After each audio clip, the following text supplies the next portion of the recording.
Honda की Activa में आते हैं 4 मॉडल और जब भी आप लेने जाते हैं तो आप हो जाते हैं कंफ्यूज, क्योंकि एक्टिवा 125 में 2 मॉडल आते हैं, साथ में 110 में भी 2 मॉडल आते हैं। अब आज हमारे सामने 125 और 110 दो मॉडल खड़े हैं। अब हम आपको बताएंगे इनकी प्राइस कितनी होने वाली है, क्या दोनों में डिफरेंस होने वाला है, और दोनों ही हमारे सामने डीलक्स मॉडल खड़े हैं।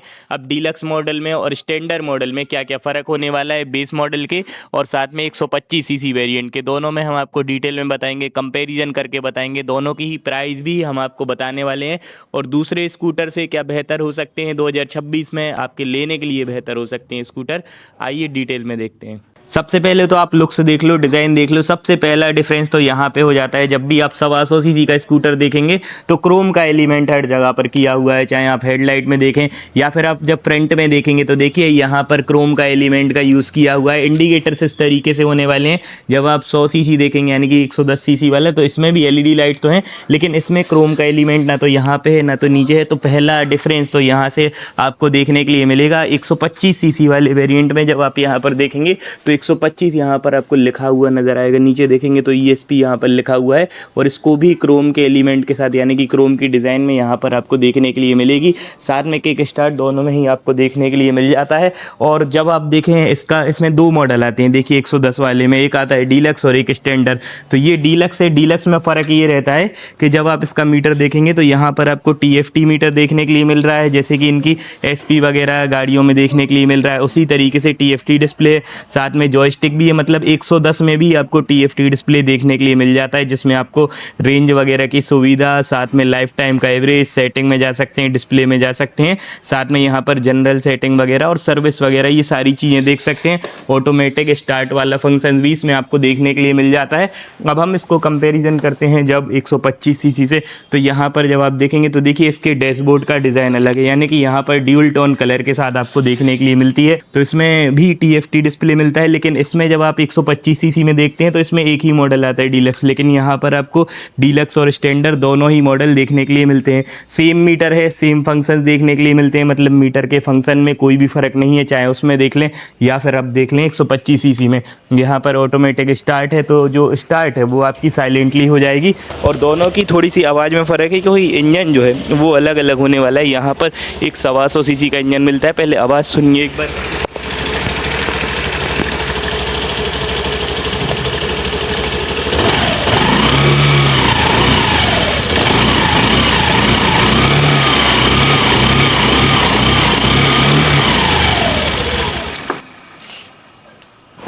अब देखिए एक बार हम इंजन के स्पेक्स की बात करें तो यहाँ पर आपको 11 bhp की पावर और 11 Nm का टॉर्क देखने के लिए मिलता है, क्योंकि ये 125 सीसी का इंजन है और साथ में किक स्टार्ट है। और साथ में टायर की जब हम बात करें तो 90, 100 और 10 इंच का यहाँ पर टायर आपको देखने के लिए मिल जाता है। सिंगल सस्पेंशन होने वाले हैं। और जब आप 125 सीसी का रियर का प्रोफाइल देखेंगे तो देखिए रियर के प्रोफाइल में भी फ़र्क है, क्योंकि यहाँ पर जो टेल लाइट्स हैं वो इस तरीके से होने वाली है, यानी कि टेल लाइट के बीच में हल्का हल्का सा यहाँ पर जो डिज़ाइनिंग है वो अलग होने वाली है। लेकिन यहाँ पर जब आप देखते हैं 110 सीसी वाला वेरिएंट, तो 110 सीसी वाले वेरिएंट का जब आप रियर का प्रोफाइल देखेंगे तो इस तरीके से यहाँ पर आपको बल्ब वाली टेल लाइट देखने के लिए मिलेगी और जो ग्रे ग्रिल्स हैं वो आपको ग्रे कलर में देखने के लिए मिलेंगे। हालांकि जो फ्यूल टैंक है दोनों का ही 5.1 लीटर का देखने के लिए मिलता है।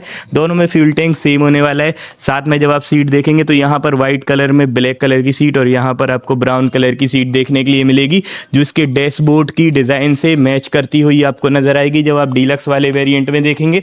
अब हम देख लेते हैं बूट स्पेस और साथ में हम बात करें कुछ और डिफरेंस की। तो सबसे पहले तो यहाँ पर जैसे ही आप बूट स्पेस खोलेंगे तो बूट स्पेस यहाँ से आपको खुलना पड़ेगा। सीट 18 लीटर का यहाँ पर आपको बूट स्पेस देखने के लिए मिल जाता है, यानी कि बूट स्पेस ठीक है। एक हेलमेट आपका इसमें आसानी से बन जाएगा। साथ में जब हम फीचर की बात करें, पहले 110 में देख लेते हैं कि क्या क्या आपको मिल रहा है। तो 110 में आपको यहाँ पर Type-C चार्जिंग का सॉकेट देखने के लिए मिलेगा। साथ में यहाँ पर ग्लव बॉक्स में थोड़ा सा स्टोरेज है, तो आप अपना मोबाइल रख सकते हैं। साथ में यहाँ पर जब आप देखेंगे डैशबोर्ड तो यहाँ पर भी आपको थोड़ा सा लेग रूम में स्पेस देखने के लिए मिल जाता है।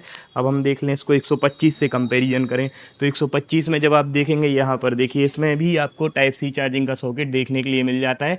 साथ में यहाँ पर ग्लव बॉक्स में भी स्टोरेज है, हुक भी यहाँ पर लगा हुआ है, तो यहाँ पर आप थोड़ा सा अपना सामान भी रख सकते हैं। साथ में दूसरा वाला हुक भी यहाँ पर लगा हुआ है, तो दोनों ही हुक हैं। अब बूट स्पेस देख लेते हैं तो देखिए बूट स्पेस जो है वो दोनों का ही बराबर होने वाला है, यानी कि बूट बूट स्पेस में कोई भी दोनों ही गाड़ियों में फ़र्क नहीं है। साथ में वेट की जब हम बात करें तो देखिए 106 केजी के कर वेट में आती है, चाहे आप 110 सीसी वाला वेरिएंट लें, चाहे आप 125 सीसी वाला वेरिएंट लें, दोनों ही गाड़ियों का जो वेट है वो सेम होने वाला है। लेकिन माइलेज में फ़र्क आ जाता है। जब आप 110 सीसी वाला वेरिएंट लेंगे तो उसका जो माइलेज है वो कहीं ना कहीं 55 के एमपीएल तक का जाता है। लेकिन जब आप 125 सीसी वाला वेरिएंट लेंगे तो अगर आप सिटी में चलाते हैं तो आपका 42-43 के एमपीएल तक का माइलेज आसानी से स्कूटर दे देती है। मतलब थोड़ा सा माइलेज कम हो जाता है जब आप 125 सीसी वाला वेरिएंट खरीदेंगे तो। अब दोनों ही गाड़ियों की सीट हाइट की बात करें, कंफर्टेबल कौन सी है आपके लिए सिटी में, तो देखिए अगर आपको सिटी ड्राइविंग करनी है और साथ में थोड़ी सी मतलब आप ऐसा चाहते हैं कि थोड़ा सा पिकअप ज़्यादा मिल जाए आपको, तो आपके लिए 125 सीसी बेहतर हो सकती है। और सीट हाइट की बात करें तो 765 mm की सीट हाइट और 162 mm के ग्राउंड क्लियरेंस में आती है। दोनों की ही सीट हाइट जो है वो बराबर है, मतलब सीट हाइट में फ़र्क नहीं है। तो अगर आपकी हाइट कम भी है तब भी आप इस स्कूटर को आराम से ड्राइव कर पाएंगे। तो ये जो खासियत है वो आपको देखने के लिए मिलती है कि मतलब पावरफुल इंजन होने के साथ साथ आपको 125 सीसी की गाड़ी में माइलेज भी अच्छा मिलता है। और अब हम प्राइस की बात करें कि दोनों ही गाड़ियों में कितना फ़र्क है, तो देखिए 5,000 रुपये का फ़र्क है। जब हम 110 सीसी वाले वेरिएंट की एक शोरूम कीमत की बात करें तो आपको 84,000 रुपये की पड़ती है, यहाँ पर पड़ती है आपको 89,000, यानी कि 89,000 की आपको पड़ती है। एक शोरूम कीमत ही हम आपको बता रहे हैं 125 की, और ये दोनों की हम डीलक्स मॉडल की बता रहे हैं। मतलब देखिए इसमें कंफ्यूज होने वाली बात नहीं है, क्योंकि इसमें कितने मॉडल आते हैं।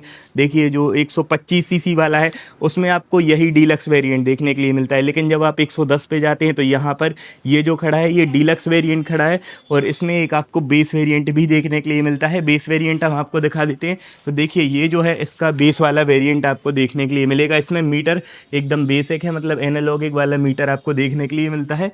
लेकिन यहाँ पर जब आप देखेंगे तो इसमें मीटर का फ़र्क हो जाता है जब आप 110 के डीलक्स वाले वेरिएंट में जाते हैं तो।